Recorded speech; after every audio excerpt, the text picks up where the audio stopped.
I'm Larry from Way Out One. I've been reselling for over 30 years, and I've been reselling on eBay for over 20 years.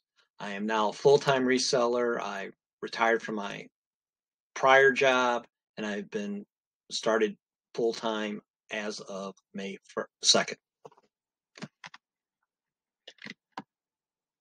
Today we're going to go over the top 12 items I sold in April. Let's get to it. I sold 3 items for $65.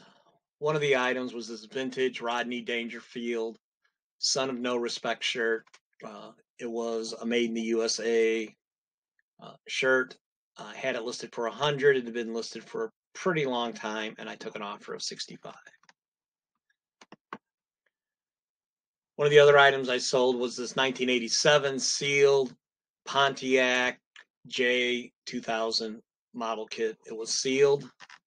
I also sold for $65 this Pennzoil Firebird, which was also sealed model kit. I picked both of these up with a lot of 29 models. I paid $265 for all the models, and I sold, I think, 6 or 7 of them as of this time.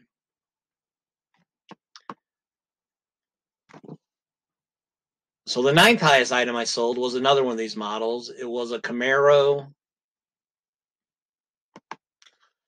from 1992, the Heritage Edition, a Camaro Z28, again sealed.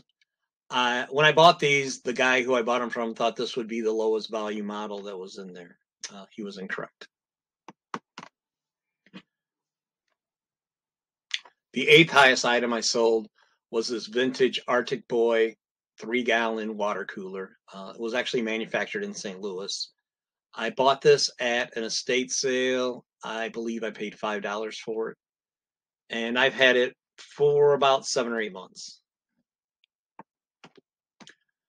I sold 2 items for $80.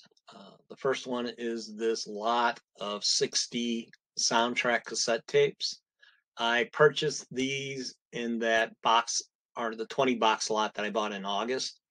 There was over 100 cassettes that were mainly soundtracks, and I've sold 40 of them individually, and these 60 I lumped together. I had them priced at $120, and I took an offer of $80.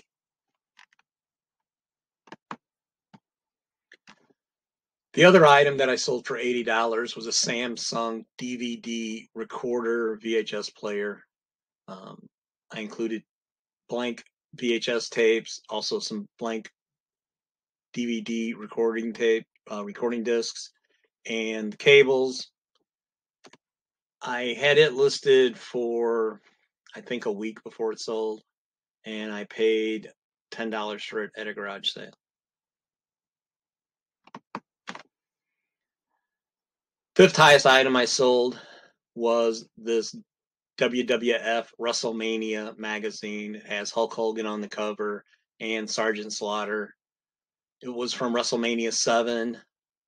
It sold for the $90 that I had it listed for.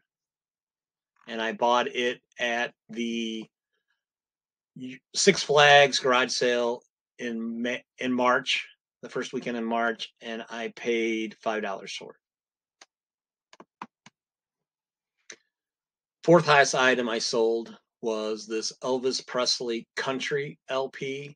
Still had most of the shrink wrap on it. It had the original photo insert that came with it. It's from 1971. I bought this at a garage sale for 50 cents. A lot of Elvis items are not worth very much money. There's a lot. They made tons and tons of Elvis stuff. Getting one that is in excellent condition like this one is. The record was near mint or excellent, and the sleeve was excellent because it still had this shrink wrap on it and still had the original inner sleeve and the photo that was a extra that came with this record from the first release of it. And it went to Europe.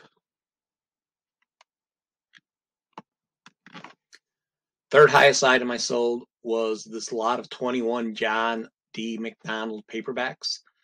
19 of them were of the Travis McGee series. These are very in-demand books. I've sold lots of his books in the last 15 or 20 years. It's an author that I always look for. When I get enough of them together, I will sell them in lots. I actually bought this at an estate sale. I went to in April, beginning of April. It had was a 3-story Victorian house, and in the top level of the house, they had a excellent library with 10 bookcases in it. It actually had the ladders that went around it, and was just very cool.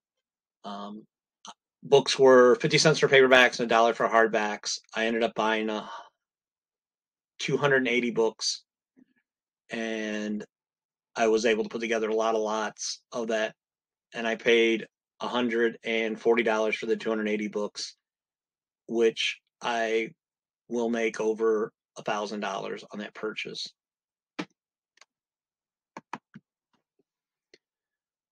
Second highest item I sold was this lot of 48 Rex Stout paperbacks. Rex Stout wrote a series about a detective called Nero Wolfe who never left his office. He always stayed in there, and he had his secretary would run around and gather information for him. They're great books. There was an A&E series based on it a long time ago. It's probably out there on DVDs. I highly recommend it. I had these listed for $175, and they sold for $140. A lot of give and take back from the person who bought them, but they did sell for the $140, which is kind of what it was my minimum of what I was willing to take for these. There is actually, I think, 48 or 49 books written by him, so it was close to being a complete set of books by this author.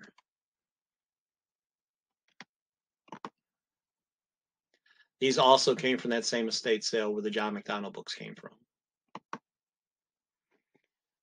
The highest priced item I sold was this 1970s Hughes 4-string Dulcimer model kit. It sold for $150. So this actually makes a musical instrument, and dulcimers are used in bluegrass. They're kind of a Appalachian Southern musical instrument. I can't think of a single record that has this instrument used on it, but it is a very popular instrument. There are records that are dulcimer based, and it was at an estate sale. It was brand new in the box. It was priced at $25. It was on the second day of the last day of the estate sale, so I got it for $12.50. And it sold within a few weeks of me listing it. What is that? What are you in? The baby. What'd Papa buy you? A new toy. It's a new toy. Brought me a new toy. You can have the